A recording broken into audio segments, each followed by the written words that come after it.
வாழ்க வளமுடன். அன்பான தமிழ் உள்ளங்களுக்கு சிந்தனை சிறகுகளின் அன்பான வணக்கங்கள். அன்பானவர்களே, இன்னைக்கு நாம ஆன்மீக பயணத்துல ஒரு முக்கியமான கருத்தை தாங்க ஆராய போறோம். அதுதாங்க சரணாகதி. சரணாகதி அப்படிங்கிற வார்த்தையை கேட்கும் போதே அது வெறுமனே இறைவன்கிட்ட நம்மள ஒப்படைக்கிறது அப்படின்னு நீங்க நினைக்கலாங்க. ஆனா உண்மையில இது ஆழமான அர்த்தங்களை கொண்ட ஒரு முழுமையான செயலுங்க. நம்முடைய வாழ்வையே மாற்றி அமைக்கக்கூடிய இந்த சரணாகதிக்கு 6 அம்சங்கள் இருக்குங்க. இந்த 6 அம்சங்களையும் நாம புரிஞ்சுக்கிட்டு நடைமுறைப்படுத்தும் போது தாங்க உண்மையான சரணாகதியை நம்மளால அடைய முடியும். சரணாகதியினுடைய 6 அம்சங்கள். சமஸ்கிருதத்துல ஒரு பழமொழி சொல்லுதுங்க, பக்திர் ந பஞ்ச பாகனி சத் பகோ யதா பலம். அதாவது பக்தி என்பது 5 பாகங்கள் அல்லப்பா, 6 பாகங்கள் முழுமை பெற்றால்தான் பலனளிக்கும். அதே போல சரணாகதிக்கும் இந்த 6 அம்சங்கள் மிக மிக முக்கியம். நான் 5 அம்சங்களை மட்டும் செஞ்சிடறேன், அதனால எனக்கு அந்த 6ல் 5 பங்கு பலன் மட்டும் கிடைச்சா போதுமா, எனக்கு அப்படி கிடைக்குமா அப்படின்னு நீங்க கேட்க முடியாதுங்க. நாம முழுமையாக நம்முடைய பங்களிப்பை செய்யும் போதுதான் இறைவனுடைய முழு அருளும் நம்மளுக்கு கிடைக்குதுங்க. சரி வாங்க, இந்த 6 அம்சங்களையும் அப்படியே ஒன் பை ஒன்னா பாத்திரலாம். முதல் அம்சம் என்னன்னு பாத்தீங்கன்னா, கடவுளினுடைய விருப்பத்திற்கு ஏற்ப நம்முடைய விருப்பத்தை வச்சுக்கிறது.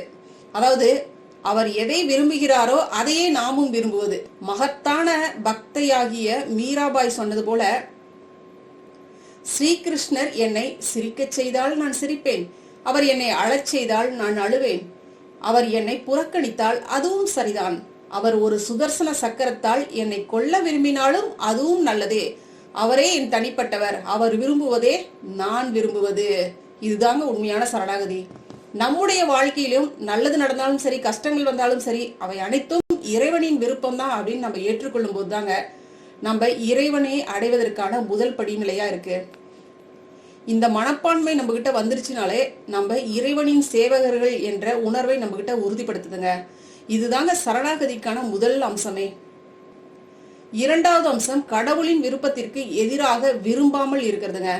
இது முதல் அம்சத்தினுடைய உறுதிப்படுத்துதல் தாங்க. பெரும்பாலும் நம்ம எப்போதும் இறைவனின் விருப்பத்திற்கு எதிராக தாங்க நம்ம செயல்பட்டுக்கிட்டே இருக்கிறோம். நமக்கு ஏதாவது ஒரு சின்னதா துன்பம் வந்துச்சுன்னா மட்டும்தான் கடவுளே ஏன் எனக்கு இப்படி செஞ்ச அப்படின்னு புகார் செய்ய ஆரம்பிக்கிறோம். ஆனா மகிழ்ச்சியும் செழிப்பும் வரும்போது யாருமே புகார் செய்யறதில்லை, இல்லைங்களா? இதற்கு தாங்க ஒரு அழகான கதை இருக்கு. ஒரு முறை ராமபிரான் ஒரு ஏரிக்கரையில தண்ணீர் குடிப்பதற்காக குனிகிறார்.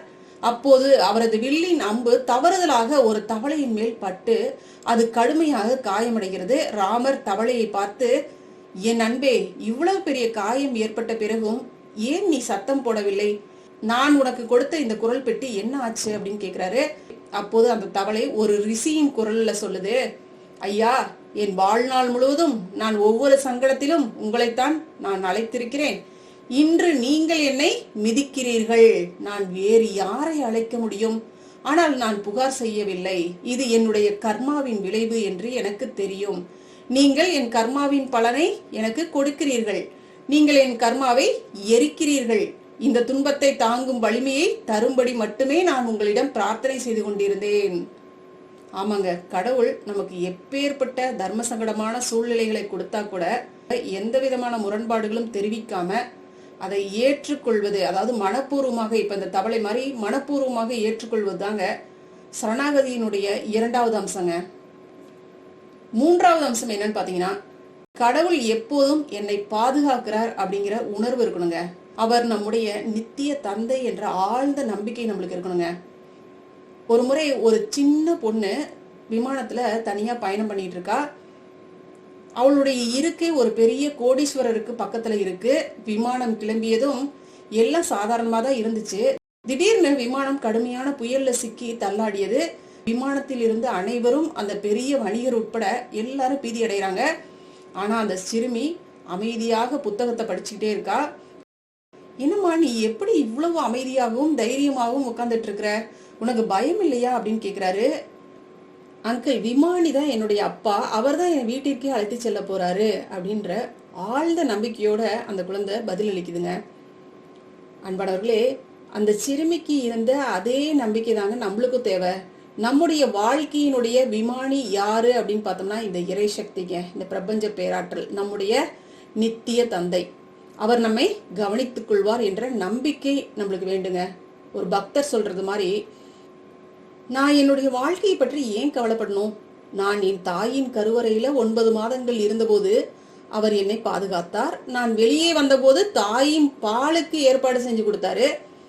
அதன் பிறகு இந்த உலகத்தில் நான் சாப்பிட தேவையான அனைத்தையுமே தயார் செய்து வச்சிருந்தாரு. மரம், செடி, கொடி, விலங்குகள் அப்படின்னு எண்ணற்ற உயிரினங்களை இங்க பராமரிச்சு பாதுகாத்துட்டு இருக்கிறாரு. அவர் இவ்வளவு பாதுகாக்கும் போது நான் ஏன் என்னுடைய வாழ்க்கையை பத்தி கவலைப்படணும்? நான் பயம் இல்லாம இங்க இருப்பேன் அப்படின்னு பக்தர் முழுமையான நம்பிக்கையோட சொல்றாருங்க. இந்த நம்பிக்கைய நாம நம்மளுக்குள்ளார வளர்த்துக்கிட்டோம் அப்படின்னா சரணாகதி ரொம்பவே எளிமையானது தாங்க. 4வது அம்சம் என்னன்னு பாத்தீங்கன்னா, இறைவன் வழங்கும் அனைத்து அனுகிரகங்களுக்கும் நன்றியுள்ளவனாக இருக்கிறதுங்க. நாம சுவாசிக்கக்கூடிய காற்று கூட அவருடைய அருள் தானங்க. ஆனா நாம அதை ஒரு அருளாக பாக்குறதே கிடையாதுங்க. இயல்பாக அப்படியே எடுத்துக்கிறோம். டெல்லியில ஒரு பிரபலமான குருவை பற்றி கேள்விப்பட்டேங்க. கோவிட் காலத்துல அவருக்கு கோவிட் தொற்று ஏற்பட்டு ஒரு மல்டி ஸ்பெஷாலிட்டி ஹாஸ்பிட்டல்ல அவரு அனுமதிக்கப்பட்டாரு. நல்ல வசதிகளோட நல்ல பயங்கரமான ஹாஸ்பிட்டல்னு வச்சுக்கோங்களேன். வென்டிலேட்டர் வைக்கக்கூடிய சூழ்நிலை அவருக்கு இருந்துச்சு. ஸோ ஒரு வாரம் கழிச்சு இந்த மாதிரி ப்ராசஸ்லாம் பண்ணதுக்கு அப்புறம் அவருடைய உடல்நிலை சீராச்சு. அதுக்கப்புறம் ஹாஸ்பிட்டல் பில் பார்த்தோம்னா 21 லட்சம் வந்துருச்சு. குரு அந்த பில்லை பார்த்து அழ ஆரம்பிச்சிட்டாருங்க. அந்த பில்லை கொடுத்துட்டு அந்த ஹாஸ்பிட்டல்ல இருந்து அந்த மேனேஜர் கேட்கிறாரு, குருவே நீங்கள் பில்லியனர், இந்த 21 லட்சம் உங்களுக்கு ஒரு பெரிய தொகையா? குரு கண்ணீருடன் சொல்றாரு, நான் இந்த பில்லை செலுத்த முடியாதெல்லாம் நான் ஆளலப்பா. எனக்கு நீங்க 7 நாட்கள் தான் ஆக்சிஜன் கொடுத்தீங்க, அதற்கான பில்லு 21 லட்சம். ஆனா கடவுள் எனக்கு 65 ஆண்டுகளாக ஆக்சிஜன் கொடுத்துக்கிட்டே இருக்கிறாரு. நான் அவருக்கு எந்த பில்லுமே இதுவரை செலுத்தவில்லையே. நான் அவருக்கு எப்படி நன்றி செலுத்துவது என்று நினைத்து நினைத்து அழறேன்ப்பா அப்படிங்கிறாருங்க. அன்பானவர்களே, நாம வாழக்கூடிய பூமிக்கும் சூரிய ஒளிக்கும் நாம் பெறும் ஒவ்வொரு சின்ன சின்ன விஷயத்துக்கும் நன்றி செலுத்துறோமா அப்படின்னு கொஞ்சம் சிந்திச்சு பாருங்க. நீங்க ஒரு 7 நாள் மட்டும் அதிகமா ஒவ்வொரு விஷயத்துக்கும் உணர்ந்து நன்றி செலுத்தி பாருங்க. அதுக்கப்புறம் உங்களுடைய வாழ்க்கையில வரக்கூடிய அந்த பிரமிப்பெல்லாம் நீங்க பார்த்து அசந்து போவீங்க. சரி, ஓகே. இந்த நன்றி செலுத்துதல் தாங்க 4வது சரணாகதிக்கான முக்கிய அம்சம். அடுத்து 5வது அம்சம் என்னன்னு பாத்தீங்கன்னா, நம்ம வச்சிட்டு இருக்கிறோம் இல்லைங்களா என்னுடைய இது அப்படின்ட்டு, அது எல்லாமே என்னுடைய இது கிடையாது, எல்லாமே இந்த இறைநிலையுடையது, எல்லாமே அவர் கொடுத்தது அப்படின்னு நினைக்கிறதாங்க. இது என்னுடையது என்ற எண்ணம் ஒரு மாயை தாங்க. நாம வர்றதுக்கு முன்னாடியே இந்த பூமியெல்லாம் இருந்துச்சு. நாம இந்த உலகத்தை விட்டு சென்ற பிறகும் அது அப்படியே தானங்க இருக்கும். இந்த ஒரு உணர்வு நம்ம கிட்ட இருந்துச்சுனாவே மிகப்பெரிய ஒரு சாதனை தாங்க. இந்த உலகத்துல என்னுடையது அப்படிங்கிறது எதுவுமே கிடையாது, எல்லாமே நீ கொடுத்தது, எல்லாமே உன்னுடைய அனுகிரகத்தால வந்ததுதான். இப்ப காடு மலைகள்லாம் எடுத்துக்கிறோம். இப்ப இந்த மலை அமேசானுக்கு சொந்தம், அந்த மலை டெஸ்லாவுக்கு சொந்தம், அந்த மாதிரி எங்கேயாச்சும் போர்டு பாக்குறீங்களா? அப்படிலாம் இல்லை இல்லைங்களா? அதெல்லாம் வாங்க முடியாது இல்லைங்களா? அப்ப முழு உலகமும் இறைவனுக்கு தானங்க சொந்தம். இப்ப இந்த ஒரு உணர்வு நிலை நமக்குள்ளார வரும் பொழுது இந்த 5வது சரணாகதிக்கான அம்சம் ரொம்ப எளிமையானதா ஆயிருதுங்க. இந்த அற்புத புரிதல் தாங்க 5வது சரணாகதிக்கான மிக முக்கியமான அம்சம். அடுத்து 6வது அம்சம் என்னன்னு பார்த்தோம்னா, நீங்க சரணாகதி செய்வதற்கான கர்வத்தை, அதாவது அகங்காரத்தை விட்டு கொடுக்கறதுங்க. ஓ, நான் சரணாகதி செஞ்சுட்டேன் அப்படின்னு நீங்க நினைக்கும் போது எழக்கூடிய அந்த கர்வம் நம்முடைய சரணாகதியவே அழிச்சிருங்க. சரணாகதியினுடைய அடிப்படை என்ன அப்படின்னு பார்த்தோம்னா, நம்ம சில தவறுகள் செஞ்சிருந்தோம் அப்படின்னா அது நம்முடைய சரணாகதியினுடைய குறைபாடு காரணமே அப்படின்னு நம்ம ஒத்துக்கணுங்க.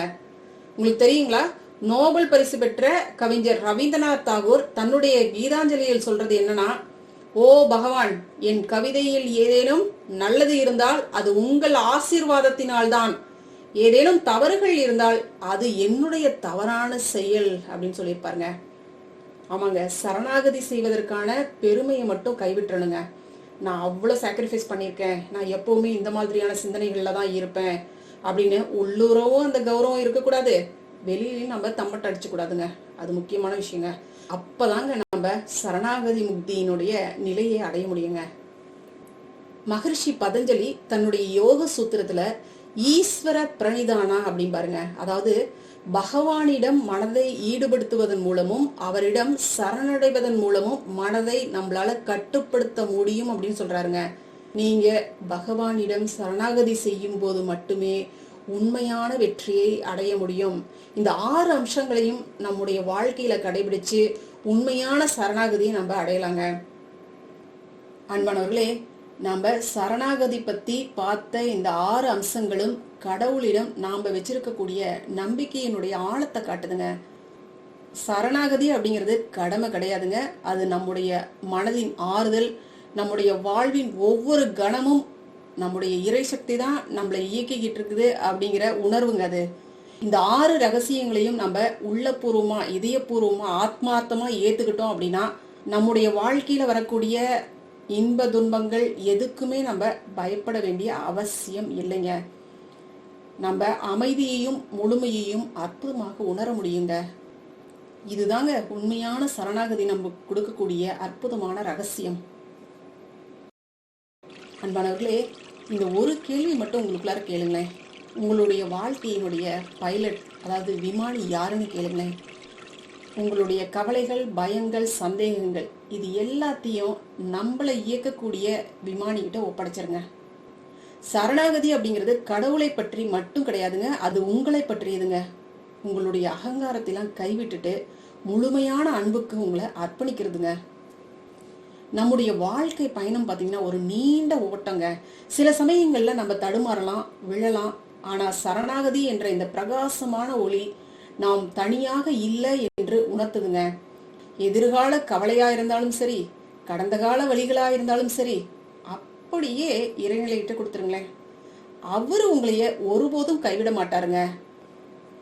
இந்த 6 ரகசியங்களையும் உங்களுடைய ஆன்மாவில் ஆழமாக பதித்து முழுமையான அமைதியை அப்படியே அனுபவிச்சு வாழுங்க. இது வெறும் முடிவு கிடையாதுங்க, உங்களுடைய வாழ்க்கையினுடைய புதிய ஆரம்பம் தாங்க இந்த சரணாகதி அப்படிங்கிற இந்த முடிவு. சரிங்களா? வாழ்க வளமுடன். நன்றிங்க. அருட்பேராற்றலின் அன்பு கருணையினால் நாம் அனைவரும் நல்ல உடல்நலம், நீல ஆயுள், நிறை செல்வம், உயர் புகழ், மெய்ஞானத்தோடு நல்லதொரு வாழ்க்கையை நலமுடனும் வளமுடனும் ஓங்கி வாழ்வோம். வாழ்க வளமுடன். வாழ்க வளமுடன். நன்றி.